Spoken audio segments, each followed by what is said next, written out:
Hey guys, welcome to Podtendo's Ultimate Tier List, where we've played hundreds of video. Well, not hundreds, 100. It's like 120. We're ranking them all, and then going forward, once we've kind of backlogged our whole catalog, we'll kind of keep up to date and compare current games to our Ultimate Tiers list as a fun experiment. I'm one of the Podtendo people, Mick, and I'm joined by the other person, Tyson. Nice, great, cool. So here we go. So we have episodes 71 through 80.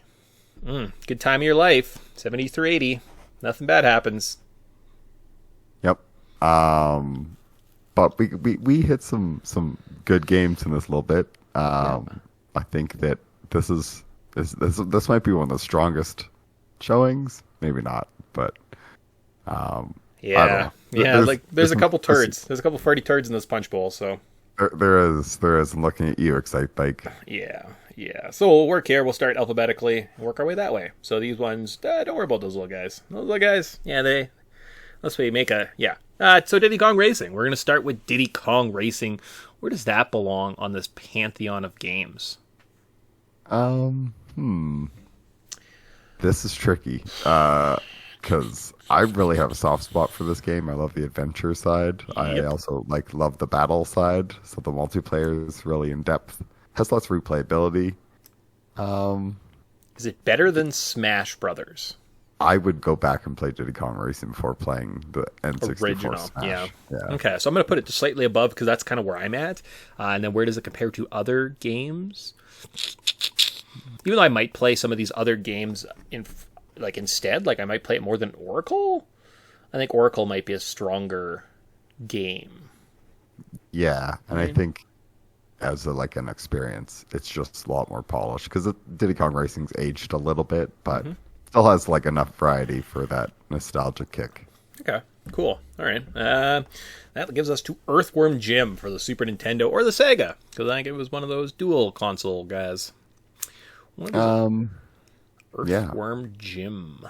Well, it was tough. I'll be honest with you. I don't remember having a great time with Earthworm Jim. Remember that terrible whip maneuver that you have to jump through the air and blindly jump onto little ledges? Yeah, I kind of want to put it next to the other frustrating games like Batman and Turtles and Sonic 1.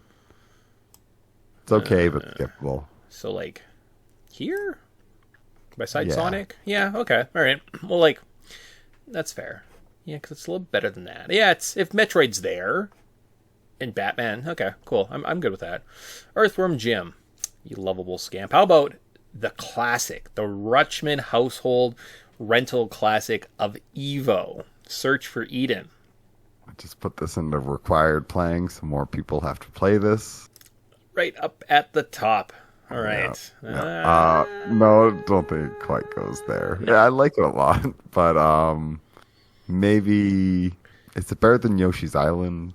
Because I think it's good but flawed. I don't know. Yeah. It's very grindy, right? Unless you're a loser and you sit and you watch the new Nancy Drew movie and you grind for an hour and a half doing nothing but just playing that game. It's probably somewhere in here. Yeah. I think you're right. It's probably not as good as Super Mario 2, but better than Star Tropics. Okay. Oh, yeah. I was going to put it I think it's better than Dragon Warrior and Final Fantasy. Kind of RPG. It's an action-y. May not hold up as well as... Yeah, that's a good spot for it. I like that there. Yeah, that's a good one. Yeah. Okay, great. Oh, boy. Whew. This is a big one. So we did a year-long retrospective on Final Fantasy VII. And that's it. So we gave 12 episodes dedicated to it. That's weird. I wonder why we only have Final Fantasy VII here and not Dirge of Cerberus. We forget about those games. Is that what happened? Maybe they pop up in the next show? Or we just don't talk about those. We're just that's fine. We can put them in the next show. Okay. I mean, it's all good. For Final Fantasy VII, we love this game. I mean, it was one of the games that we did a whole year-long event for. So it's in the required playing for sure. But yeah, I guess, is it better than Chrono Trigger? I guess if Chrono Trigger's there, yeah, it's probably there. from a narrative point of view and just like the cultural impact that game has left and that's like still resonating through gaming today, it's kind of up there with required playing. So Yeah, I kind of want to put it above Super Metroid, but that's just maybe me being me because I love that game. But it's kind of a little bit rougher to go back to. The modern reimaginings have helped, but yeah, I might go above Resident Evil. I think that's the highest, but I think that like okay, I'll take that. I'll take that. Bump it up one. Because like in my mind, these like other experiences are just like so elite in terms of gaming. Versus this is, it's not flawed. I don't want to say the word flawed. No, but looking at the graphics of Final Fantasy VII, it's hard to watch. And like going back and not getting God mode to play, you'd be like, that's a rough one. Oh, Speaking some of the battles, yeah. So as I say that, what about Super Mario 64? There we go. Oh, that's unfortunate. Where does that exist on this spectrum? Because like off the top of my head, it's better than Yoshi's Island. We've already dedicated that Yoshi's Island in terms of platforming gets you there. So now Super Mario World. Yeah. I like. Yeah. It's it's kind of the definitive, the platformer that started it all. Like it's because this like Mario 64 nailed platforming in 3D space. It's like the godfather of all 3D platformers. Boom. Yeah. All right. Yep.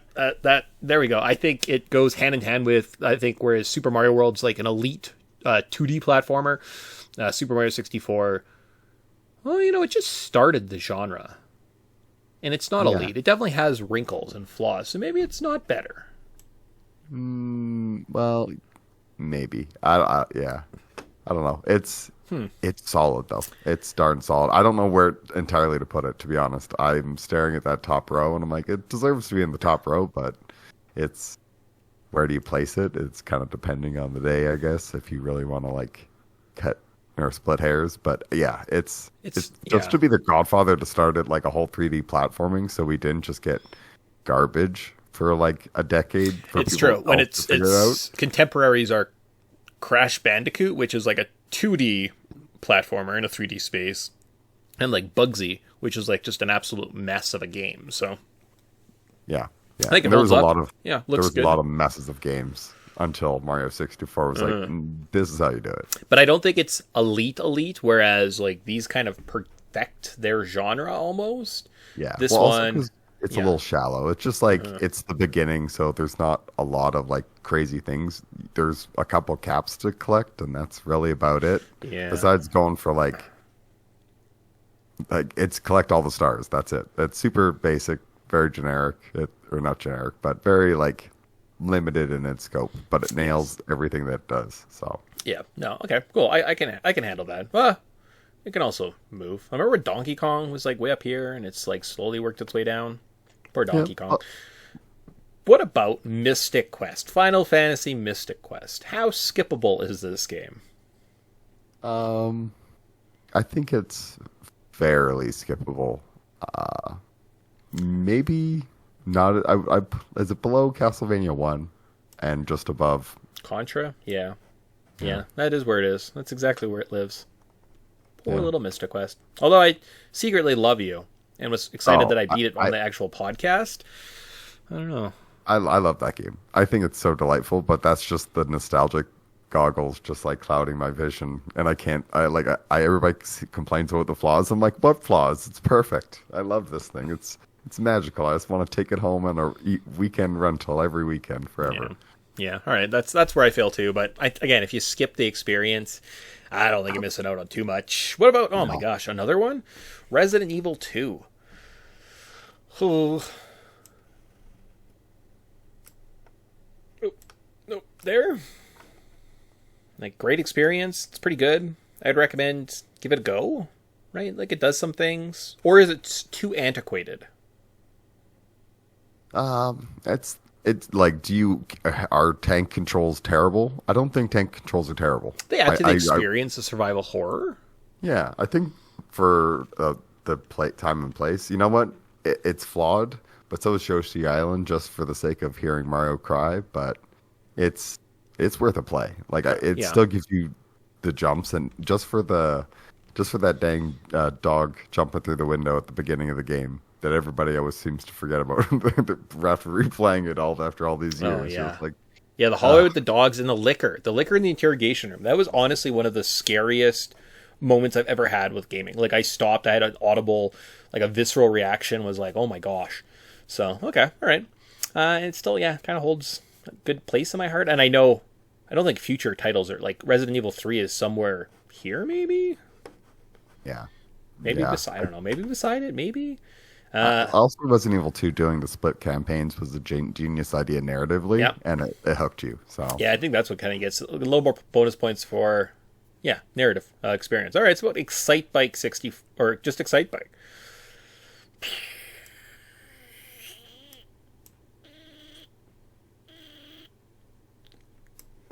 that's exactly where I was staring. I was like, it's right next to Kid Icarus. Okay, I like that we have these like little clumps. Like, here's like NES sports games.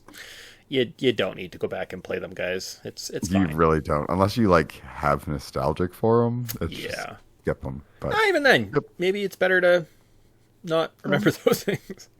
Yeah. Just you know what, have those fond memories, and just keep living your life. Memories. Oh, look, at some point we played Stardew Valley. Where does Stardew Valley belong on this list? Man, I love this game. Yeah. You know what? That's a really good spot for it. But either side of Shovel Knight. Okay, well, I'm looking at like modern titles that are good, very good, right? Like, obviously they have flaws, and like there's things you can nitpick. And I think even when we were playing the game, I'm like, it'd be nice if there's a little bit more lore or backstory to kind of dig into, right? But I can handle it there. Yeah, just for a relaxing experience. It's the gameplay is solid enough, so okay, it's always worth a replay. Nice, cool, Zelda Minish Cap. Oh, so Game Boy Advance recently was just up. There was an update for Game Boy Advance randomly. That's how Nintendo does. There's just no announcements. Like, you can just have these games now. Minish Cap is one of the ones that made its way onto the list, at least for the Game Boy Advance games. Where does it belong on this list? I mean, do you need to play this game? I think it is good but flawed. I don't know if I'd skip it. Yeah. Okay. I'm kind of looking, but like above Kirby's Adventure. Oh, okay. I was like, well, if Oracle is there, is it a better experience? I think it's a better game than Oracle's. Right? Because in my mind, you had the extra action button and you could roll. There was like a keep. You could like jump and fly a little bit. The puzzles seemed a little cleaner. It wasn't as long as the Oracle games. True. It's a lot more streamlined. Yeah. I do like the world of Oracles a little bit more than I like the Minish Cap world, but the Minish Cap is doing something fantastic. So it's very cute. Okay. And I like the story of the actual hat. That's how he got his hat. He's a wizard. All right, so we got one guy almost close to the bottom. Which other ones did we add? Oh, this guy also kind of close to the bottom. This guy also close to the bottom. But then we brang the pain. Like, lots of these guys. We're like a good but flawed, good but flawed, good but flawed. Great. And we got 2 required playings in this one. So that's pretty good. But we have to end with Street Fighter 2. Where does Street Fighter 2 belong on this list? This is so tough. Because, like, I mean, it's definitely... I want to put it into a great experience. Yeah, okay. But... Because it is, like, flawed. Hence the, like, there's lots of little things with it.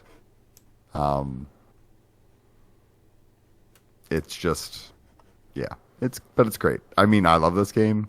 I think that Turbo and Super Turbo and all the champions and all the blah, blah, blah kind of like muddied the water and made this game kind of lose the appeal to the masses. But I still go back and I replay this game. So, I mean, I think that this is fantastic. And I know you like the game, so I will concede that it's greater than Smash Brothers, right? It has a lasting legacy. Oh, yeah. It's a little bit more playable. It's in kind of like, you got to play like, okay, what is it better than? Like, Yeah. it's probably a little bit more of a solid game, maybe experience than like these ish. And right around here, I'd be like, I don't know, those are pretty good. They are pretty good. But Because, like, I mean, I could give it that. yeah, yeah. Just, you know what? Just for the sake of an inside joke, that we'll keep it in great because we know somebody just so happens to have a very fun arcade cabinet. So Oh, hey, look at that! Tyson's Christmas present, in fact, was this game. So, true. It's Cool. very, very true. All right, so that gets us there. That gets us up to 80. So then what are we at? 80 to 90 next week? Yeah. Yeah. Okay. Very cool. All right, yeah, I can live And with but we might need to throw those Final Fantasy games in here. We'll cover them. We'll throw them in there. which Final Fantasy games? Dirge of Cerberus and Crisis Core. Yeah, and I don't know why they didn't make it on the list. I feel like I just did this yesterday. I would be surprised if they pop up on the next week's episode. So Yeah, we'll see. It may be a timing thing with how we did the episodes because I know Final Yeah. Fantasy was kind of like we didn't line it up with like 80 or 70. We didn't line like one of those numbers. We just did it because we're like it's time. okay, cool. Well, yeah, we'll see. It might pop up next because it depends when Final Fantasy came out, right? So cool. Yeah. Okay. Well, bye. See you guys next week. See you.